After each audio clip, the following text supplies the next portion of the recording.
Hi friends, आज हम लोग पढ़ेंगे रियल नंबर्स का पार्ट 2, जो कि पहला नियम है महत्तम समापवर्तक निकालने का नियम। महत्तम समापवर्तक निकालने का पहला नियम है दिए गए दोनों धन पूर्णांकों में से बड़ा धन पूर्णांक को ए और छोटा धन पूर्णांक को बी माना जाता है। दो को दिया हुआ रहेगा, एक बड़ा एक छोटा, तो बड़ा को ए और छोटा को बी माना जाता है। ये पहला नियम है। अब देखेंगे दूसरा नियम, ए में बी से भाग दिया जाता है और यूक्लिड विभाजन प्रमेय का प्रयोग किया जाता है। अब तीसरा पॉइंट है यूक्लिड विभाजन प्रमेय का प्रयोग तब तक किया जाता है जब तक कि शेषफल शून्य प्राप्त नहीं हो जाता। ये हो गया तीसरा पॉइंट। अब चलेंगे चौथा पॉइंट में, जब शेषफल शून्य प्राप्त हो जाता है तो भाजक दोनों धन पूर्णांक का महत्तम समापवर्तक कहलाती है।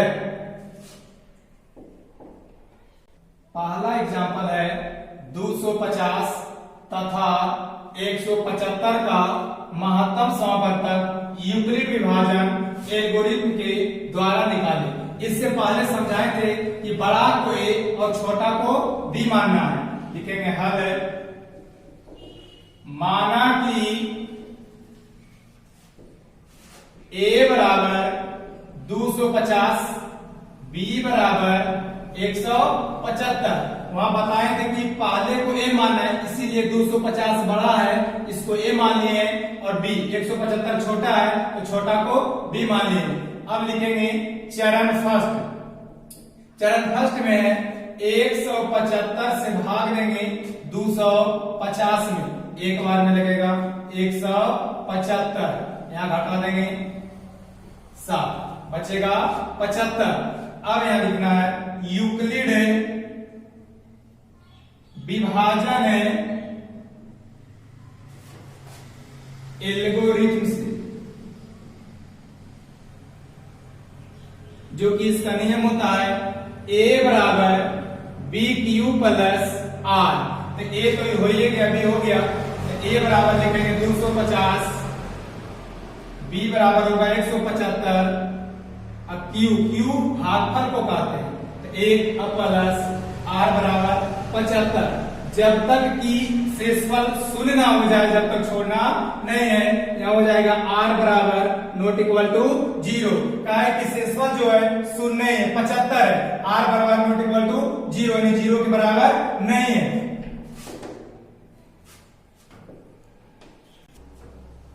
अब चलेंगे चरण सेकेंड में, ये 75 बच गया, तो 75 से भागा देंगे 175 में, 175 में भाग देंगे, फिर उसी तरह से 75 दूनी 150, 2 बार में लग गया, यहाँ बचेगा 5, 7 में से 5 जाएगा तो 2।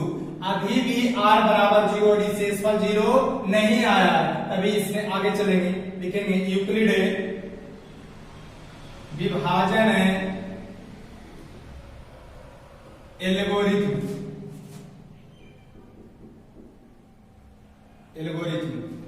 तो होगा a बराबर B Q plus R. a का मान हो जाएगा 175 बराबर b का मान होगा 75 गुना q के स्थान पर 2 प्लस r के स्थान पर 25। अभी भी r का मान 0 नहीं आया, r बराबर नॉट इक्वल टू 0। एक बार फिर से समझ लीजिए, 75 से लगाए 2 बार में 150, घटा के आया 25, तो r बराबर 0 नहीं है, तो लिखेंगे यूक्लिड विभाजन एल्गोरिथ्म से a बराबर बी क्यू प्लस आर, ये फॉर्मूला होता है, a बराबर बी क्यू प्लस आर। तो a के स्थान पर 175 का है, बड़ा 175 है, तो a का स्थान पर 175, अब b का मान होगा 75 और r का मान होगा 2, तो 2 रख दिए, शेष में बच गया 25, r बराबर नॉट इक्वल टू 0। इसको उतार लीजिए, अगर समझ में आ रहा है ध्यान से देखिए। अब चलेंगे चरण तीसरा में। चरण तीसरा में 25 से भागा देंगे 75 में, 25 से 75 में, तो 3 बार में लग जाएगा, 25 दिया 75 शून्य। अब लिखेंगे यूक्लिड विभाजन एल्गोरिथम से।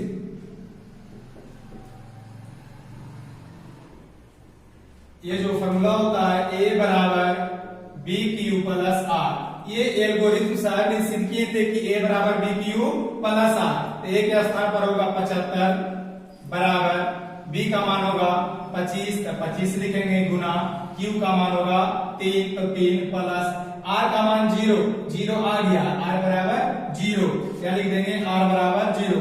वहां नियम में लिखे थे कि जब तक शून्य नहीं आ जाए, 0 नहीं आ जाए, जब तक छोड़ना नहीं है। आर बराबर यहां हो गया 0, तो लिखेंगे अतः 250 और 175 का HCF यानी महत्तम समापवर्तक कितना गया है 25। आंसर। अब अगला क्वेश्चन है, अब दूसरा एग्जांपल है 135 और 225। उसी तरह से जैसे कि इससे पहले वाला क्वेश्चन जैसे बनाए थे उसी तरह से इसको भी बनाएंगे। लिखेंगे माना कि a बराबर 225, b बराबर 135। उसी तरह से भागा देना है। चरण फर्स्ट, सबसे पहले लिखेंगे चरण फर्स्ट, ये लिखना जरूरी है चरण फर्स्ट। अब देंगे भागा 135 225 में एक बार में लगेगा 135 0 9 बच गया 90। तब लिखेंगे यूक्लिड विभाजन है एल्गोरिथम से, एल्गोरिथम से जब तक कि शून्य ना आ जाए, जब तक छोड़ना नहीं है। तो यहां आ गया ए बराबर बी क्यू प्लस आर, तो ए के स्थान पर लिखेंगे 225 बराबर बी के स्थान पर होगा 135 गुना क्यू के स्थान पर होगा 1 प्लस आर बराबर 90।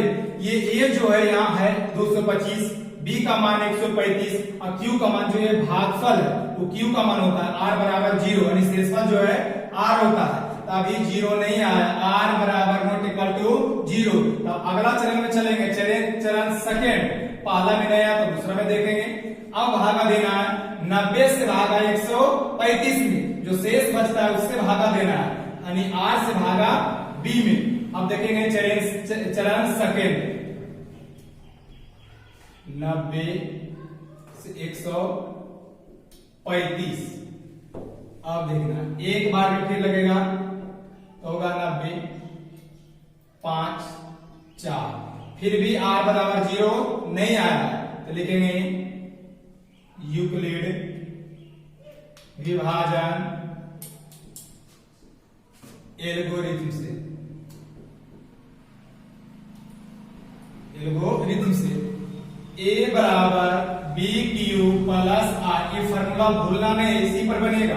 a बराबर बी क्यू प्लस आर, तो a के स्थान पर लिखेंगे 135 बराबर b के स्थान पर लिखेंगे 90, q के स्थान पर लिखेंगे 1 प्लस r के स्थान पर लिखेंगे 45। तो यहाँ आ गया r बराबर नॉट इक्वल टू 0। अब देखना है अगला चरण, चरण सेकेंड तक की अभी भी आर बराबर 0 नहीं आया। अब अगला चरण चलेंगे चरण थर्ड में, थोड़ा सा ध्यान देना है, ध्यान देने के बाद बन जाएगा।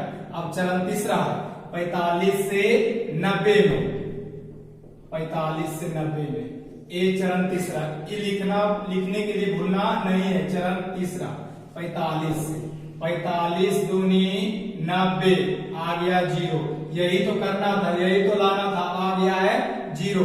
तो यूक्लिड विभाजन एल्गोरिथम से फॉर्मूला है a बराबर बी क्यू प्लस आर, ए के स्थान पर लिखेंगे 90 बराबर बी के स्थान पर लिखेंगे 45, क्यू के स्थान पर लिखेंगे 2 प्लस आर के स्थान पर 0। तो आर बराबर हो गया 0। तब लिखेंगे अतः 135 और 225 का HCF 45। ये हो गया आंसर। ये पता नहीं चल रहा होगा कि किसको A लिखना है, किसको B लिखना है, किसको Q लिखना है, किसको R लिखना है। तो शॉर्टकट भाषा में बीच वाला को A, इधर वाला को B, इधर Q, इधर R। अगर इसको लिखेंगे तो भाज बराबर फॉर्मूला हो जाएगा, भाज बराबर भाजक गुने भागफल जोड़ शेष। उसी पर ये हिंदी में भाज बराबर भाजक गुने भागफल जोड़ शेष। अब अगला क्वेश्चन देखेंगे। अगला क्वेश्चन है, दिखाइए कि प्रत्येक धनात्मक समपूर्णांक 2q के रूप का है एवं प्रत्येक धनात्मक विषम पूर्णांक 2q + 1 के रूप का है जहां q एक पूर्णांक है। ये बहुत मजेदार सवाल है, इसको अच्छा से बनाना है। इसमें सम धन पूर्णांक और विषम धन पूर्णांक, धन या धनात्मक उसी को कहते हैं धन और ऋण, यानी प्लस वाला को धन कहते हैं और माइनस वाला को ऋण कहते हैं। धनात्मक ऋणात्मक दोनों में कुछ भी कह सकते हैं। अब देखना है, यहाँ लिखना है धनात्मक सम का है, तो लिखेंगे हल। सबसे पहला धन होगा, सम भी होना चाहिए और धन भी होना चाहिए। तो 2, 4, 6, 8, 10। इससे पहले हम बताए थे और लिखा भी दिए थे सम संख्या और विषम संख्या, तो समझने में तो कोई दिक्कत नहीं होगा। अब इसको लिखेंगे सम धन पूर्णांक, सम धन पूर्णांक हो गया 2, 4, 6, 8, 10। तो देखना है कि 2 को लिखेंगे 2 गुना 1 हो जाएगा 2, 4 को लिखेंगे 2 गुना 2 हो जाएगा 4, 6 को लिखेंगे 2 गुना 3, 2 3 6, 8 को लिखेंगे 2 गुना 4 और उसी तरह से 10 को लिखेंगे 2 गुना 5। फिर से एक बार देख लेना है, सम धन पूर्णांक 2, 4, 6, 8, 10। जैसे कि 2 को हम कह सकते हैं कि सम है, धन पूर्णांक है, लेकिन यही -2 लेंगे तो ये सम धन पूर्णांक नहीं होगा, काहे कि सम है लेकिन धन में नहीं है। अब देखना है कि 2 को लिखे 2 गुना 1, 4 को लिखे 2 दूना 2 4, 6 को लिखे 2 गुना 3, 8 को लिखे 2 गुना 4, 10 को लिखे 2 गुना 5। उसी तरह से अगर 12 भी लेंगे तो इसको लिखेंगे 2 गुना 6। ये जो 1, 2, 3, 4, 5 है क्यू का मान है, तो इसको लिख सकते हैं क्यू बराबर 1, 2, 3, 4, 5, 6। यानी जितना इसी तरह से आएगा गुना करके उसको लिखेंगे, लिखेंगे सम धन पूर्णांक, सम धन पूर्णांक 2 गुना क्यू बराबर 2q। ये जो है q का मान है, 2 गुना 1 करेंगे 2 होगा, उसी तरह से 2 गुना q करेंगे तो 2q होगा। लिखेंगे अतः सम धन पूर्णांक 2q है।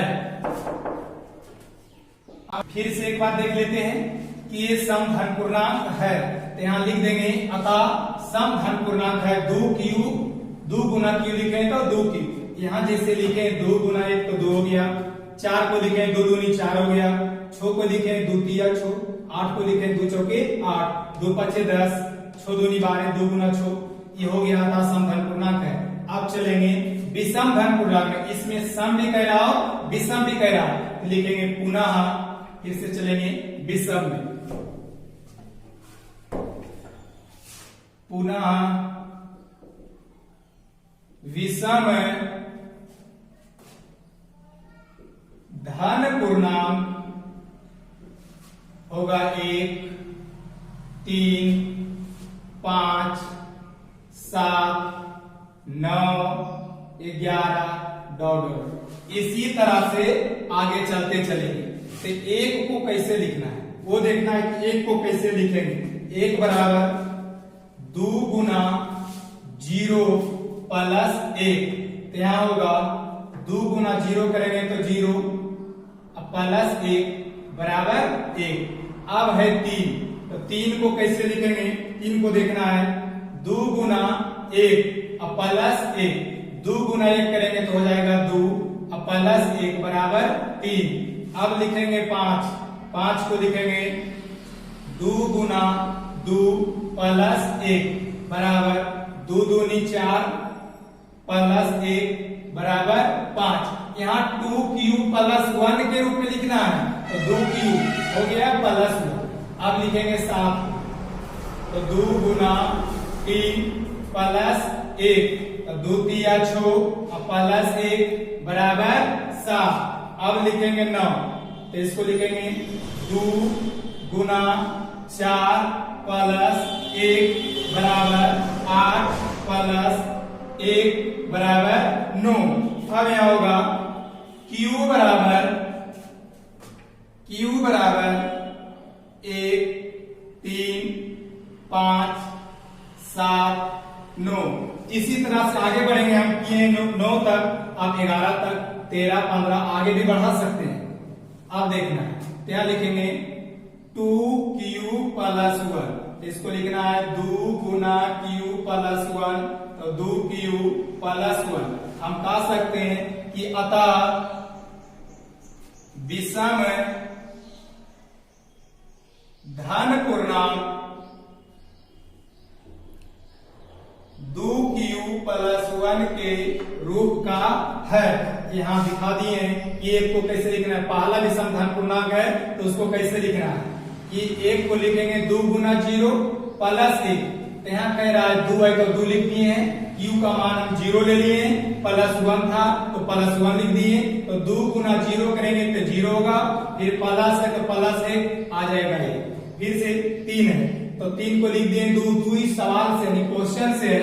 अब फिर Q का मान 1 रखे हैं, फिर प्लस 1, यहाँ प्लस 1 जोड़ने के लिए कह रहा है तो जोड़ दिए। 5 है, 5 को भी उसी तरह से 2 तो क्वेश्चन से है, फिर Q का मान 2 लिए हैं, फिर 1 जोड़ दिए, फिर 2 लिए हैं, Q का मान 3 लिए हैं, 1 जोड़ दिए। उसी तरह से करते जाएंगे तो 2 गुना Q प्लस 1 के रूप का है। अब देखेंगे अगला पॉइंट है अभाज्य गुणनखंड विधि द्वारा महत्तम समावर्तक तथा महत्तम समावर्तक को HCF भी कहते हैं तथा लघुत्तम समावर्तक को LCM यानी लघुत्तम समावर्तक निकाले।